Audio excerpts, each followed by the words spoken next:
Hello friends, ओम श्री गणेशाय नमः। आप सभी का हमारे YouTube चैनल पे हार्दिक स्वागत है। कार्तिक मास महात्म्य 31वां, 32वां व 33वां अध्याय। सब प्रकार के विघ्नों का नाश करने वाले तथा सारी सृष्टि का पालन करने वाले श्री गणेश जी, ज्ञान की दाता देवी श्री सरस्वती जी तथा सब पुराणों के कर्ता श्री व्यास जी तथा गुरुदेव के चरण कमलों में नमस्कार करके भगवान की श्रद्धा और भक्ति रस में डूबे हुए कार्तिक मास महात्म्य की कथा कहती हूँ। कार्तिक मास महात्म्य 31वां अध्याय प्रारंभ। कार्तिक मास महात्म्य का यह 31वां अध्याय बतलाया भगवान ने प्रभु स्मरण का सरल उपाय। पिछली कथा में श्री कृष्ण जी ने सत्यभामा से कहा कि कलयुग में एकमात्र कर्ता को ही अपने पाप और पुण्य भोगने पड़ते हैं। इस संबंध में एक बड़ा पुराना इतिहास है जो कि पवित्र भी है और बुद्धि प्रदान करने वाला कहा जाता है। उसे ध्यान पूर्वक सुनो। भगवान श्री कृष्ण ने कहा कि पूर्व काल में अवंतीपुरी उज्जैन में धनेश्वर नामक एक ब्राह्मण रहता था। वह रस, चमड़ा और कंबल आदि का व्यापार करता था। वह वैश्यगामी और मद्यपान आदि बुरे कर्मों में लिप्त रहता था। चूंकि वह दिन रात पाप में रत रहता था, इसलिए वह व्यापार करने नगर नगर घूमता था। एक दिन वह क्रय विक्रय के कार्य में घूमता हुआ महेशमतीपुरी में जा पहुंचा, जो राजा महिष ने बसाई थी। वहां पाप नाशिनी नर्मदा सदैव शोभा पाती है। उस नदी के किनारे कार्तिक का व्रत करने वाले बहुत से मनुष्य अनेक गांवों से स्नान करने के लिए आए हुए थे। धनेश्वर ने उन सबको देखा और अपना सामान बेचता हुआ वह भी 1 मास तक वहीं रहा।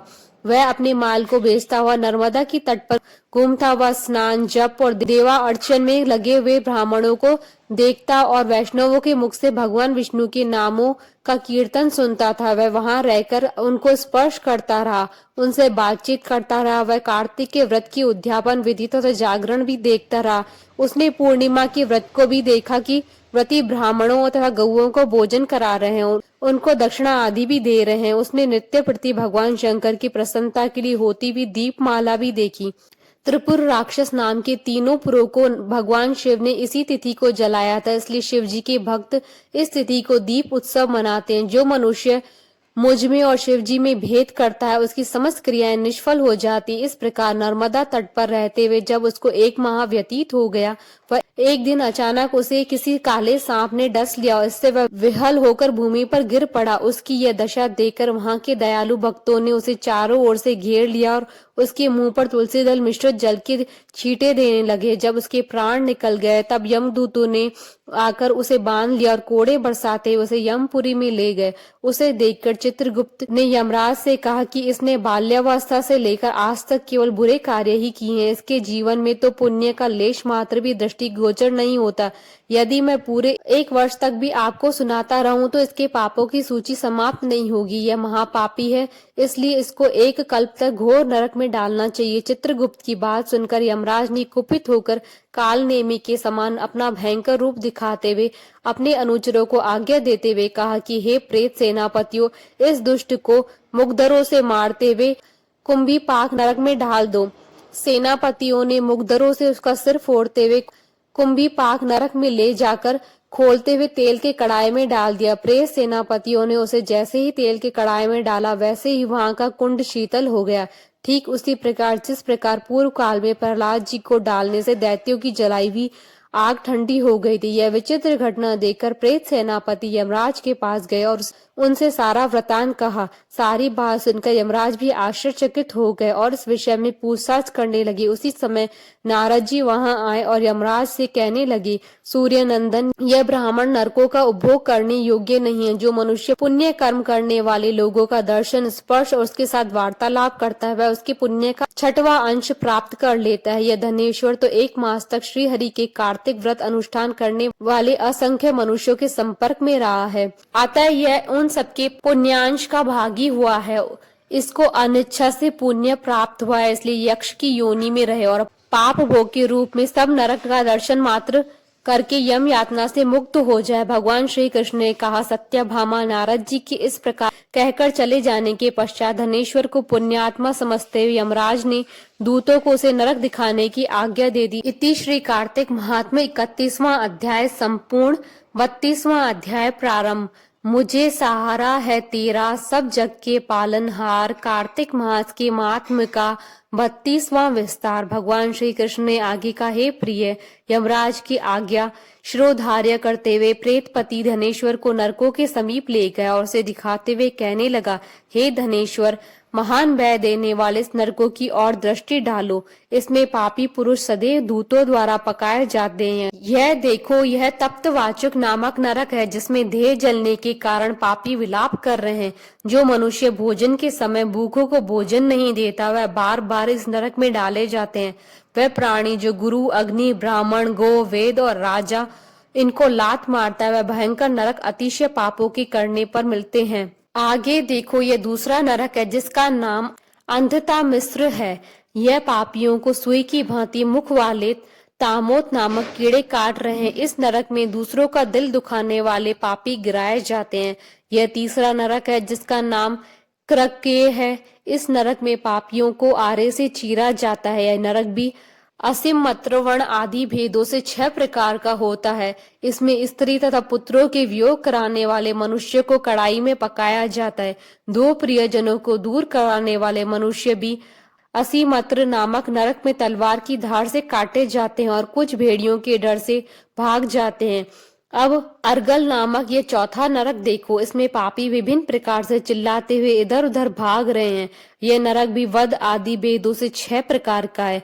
अब तुम 5वां नरक देखो, जिसका नाम कूटशालमली है। इसमें अंगारों की तरह कष्ट देने वाले बड़े बड़े कांटे लगे हैं। यह नरक भी यातना आदि भेदों से 6 प्रकार का है। इस नरक में पर स्त्री गमन करने वाले मनुष्य डाले जाते हैं। अब तुम 6वां नरक देखो। उल्वण नामक नरक में सिर नीचे करके पापियों को लटकाया जाता है। जो लोग भक्ष्य का विचार नहीं करते, दूसरों की निंदा और चुगली करते हैं, वे इस नरक में डाले जाते हैं। दुर्गंध भेद से यह नरक भी 6 प्रकार का है। यह 7वां नरक है, जिसका नाम कुंभी पाक है। यह अत्यंत भयंकर और यह भी 6 प्रकार का है। इसमें महापातकी मनुष्य को पकाया जाता है। इस नरक में सहस्त्रों वर्षों तक यातना भोगनी पड़ती है। यही रौरव नरक है। जो पाप इच्छा रहित किए जाते हैं वह सूखे, और जो पाप इच्छा पूर्वक किए जाते हैं वह पाप आर्द्र कहलाते हैं। इस प्रकार शुष्क और आर्द्र भेदों में यह पाप 2 प्रकार के होते हैं। इसके अलावा और भी जो अलग अलग 84 प्रकार के पाप हैं। पहला अपकीर्ण, दूसरा पांडाकते, तीसरा मलिनीकर्ण, चौथा जाति भ्रंशकर्ण, 5वां उपाय, 6वां अति पाप, 7वां महापाप। ये 7 प्रकार के पातक हैं। जो मनुष्य जैसा कर्म करता है उसे उन 7 नरकों में उसके पापों के अनुसार पकाया जाता है। क्योंकि तुम्हें कार्तिक व्रत करने वाले प्रभु भक्तों का संसर्ग प्राप्त हुआ है, उससे भी पुण्य की वृद्धि हो जाने के कारण सभी नरक तुम्हारे लिए निश्चय ही नष्ट हो गए हैं। इस प्रकार धनेश्वर को नरकों का दर्शन कराकर प्रेत राज उसे यक्षलोक में ले गए। वहां जाकर उसे वहां का राजा बना दिया। वहीं कुबेर का अनुचर धनक्षय के नाम से प्रसिद्ध हुआ। बाद में महर्षि विश्वामित्र ने उसके नाम पर तीर्थ बनाया था। कार्तिक मास का व्रत महाफल देने वाला है। इसके समतुल्य अन्य कोई दूसरा पुण्य कर्म नहीं है। जो भी मनुष्य इस व्रत को करता है तथा व्रत करने वालों का दर्शन करता है, उसे मोक्ष की प्राप्ति होती है। इति श्री कार्तिक महात्म्य 32वां अध्याय संपूर्ण। 33वां अध्याय प्रारंभ।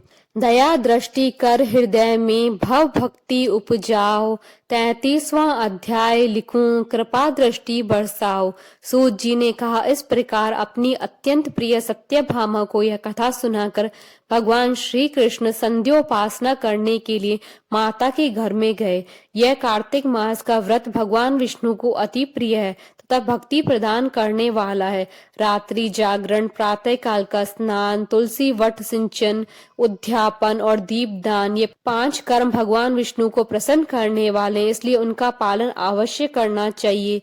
ऋषि बोले, भगवान विष्णु को प्रिय, अधिक फल की प्राप्ति कराने वाले, शरीर के प्रत्येक अंग को प्रसन्न करने वाले कार्तिक महात्म्य आपने हमें बताया। यह मोक्ष की कामना करने वाला अथवा भोग की इच्छा रखने वाले मनुष्य को यह व्रत अवश्य ही करना चाहिए। इसके अतिरिक्त हम आपसे एक बात पूछना चाहते हैं कि यदि कार्तिक मास का व्रत करने वाला मनुष्य किसी संकट में फंस जाए या वह किसी वन में हो या व्रती किसी रोग से ग्रस्त हो जाए तो उस मनुष्य को कार्तिक व्रत को किस प्रकार करना चाहिए, क्योंकि कार्तिक व्रत भगवान विष्णु को अत्यंत प्रिय है और इसे करने से मुक्ति एवं भक्ति प्राप्त होती है, इसलिए उसे छोड़ना नहीं चाहिए। श्री सूत जी ने उसका उत्तर देते हुए कहा, यदि कार्तिक का व्रत करने वाला मनुष्य किसी संकट में फंस जाए तो वह हिम्मत करके भगवान शंकर या भगवान विष्णु के मंदिर में जो भी पास हो उसमें जाकर रात्रि जागरण करे। यदि व्रती घने वन में फंस जाए तो फिर पीपल के वृक्ष के नीचे या तुलसी के वन में जाकर जागरण करे। भगवान विष्णु की प्रतिमा के सामने बैठकर विष्णु जी का कीर्तन करे। ऐसा करने से सहस्त्रों गायों के दान के समान फल की प्राप्ति होती है। जो मनुष्य विष्णु जी की कीर्तन में बाजा बजाता है उसे वाजपेयी यज्ञ के समान फल की प्राप्ति होती है और हरि कीर्तन में नृत्य करने वाले मनुष्य को सबीर तीर्थ स्नान करने वालों का फल प्राप्त होता है। किसी संकट के समय या रोगी हो जाने और जल न मिल पाने की स्थिति में केवल भगवान विष्णु के नाम मात्र से ही मार्जन ही कर लें। यदि उद्यापन न कर सके तो व्रत की पूर्ति के लिए केवल ब्राह्मणों के प्रसन्न होने के कारण विष्णु जी प्रसन्न रहते हैं। यदि मनुष्य दीप दान करने में असमर्थ है तो दूसरे की दीप की वायु आदि से भली भांति रक्षा करे।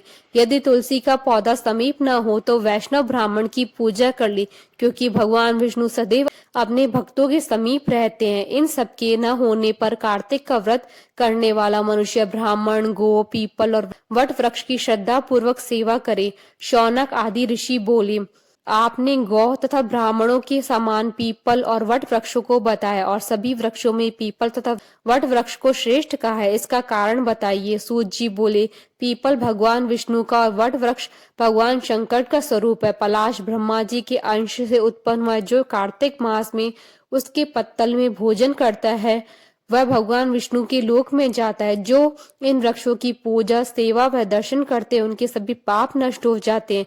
ऋषियों ने पूछा, हे प्रभु, हम लोगों के मन में एक शंका है कि ब्रह्मा, विष्णु और शंकर वृक्ष स्वरूप क्यों हुए? कृपया आप हमारी शंका का निवारण कीजिए। सूत जी बोले, प्राचीन काल में भगवान शिव तथा माता पार्वती विहार कर रहे थे।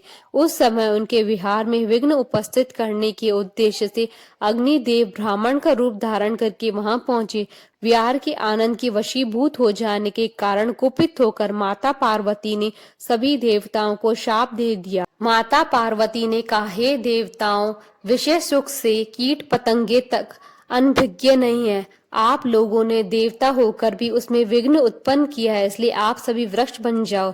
सूत जी बोले, इस प्रकार कुपित पार्वती जी की शाप के कारण समस्त देवता वृक्ष बन गए। यही कारण है कि भगवान विष्णु पीपल और शिव जी वट वृक्ष हो गए। इसलिए भगवान विष्णु का शनिदेव के साथ योग होने के कारण केवल शनिवार को ही पीपल को छूना चाहिए, अन्य किसी दिन नहीं छूना चाहिए। इति श्री कार्तिक महात्म्य 33वां अध्याय संपूर्ण। आशा करती हूँ कि आपको कार्तिक मास महात्म्य 31वें, 32वें और 33वें अध्याय का ये वीडियो पसंद आया होगा। तो आप इस वीडियो को अधिक से अधिक लाइक और शेयर कीजिएगा ताकि सभी भक्तों को इस वीडियो का लाभ प्राप्त हो सके। आप हमारे चैनल को सब्सक्राइब जरूर कीजिएगा अगर अब तक नहीं किया है तो, ताकि आप और हम कनेक्टेड रहें। साथ ही प्रेस करना ना भूलिएगा बेल आइकन को, जिससे नए वीडियो से रिलेटेड नोटिफिकेशन आपको तुरंत प्राप्त हो सके। ओम श्री गणेशाय नमः।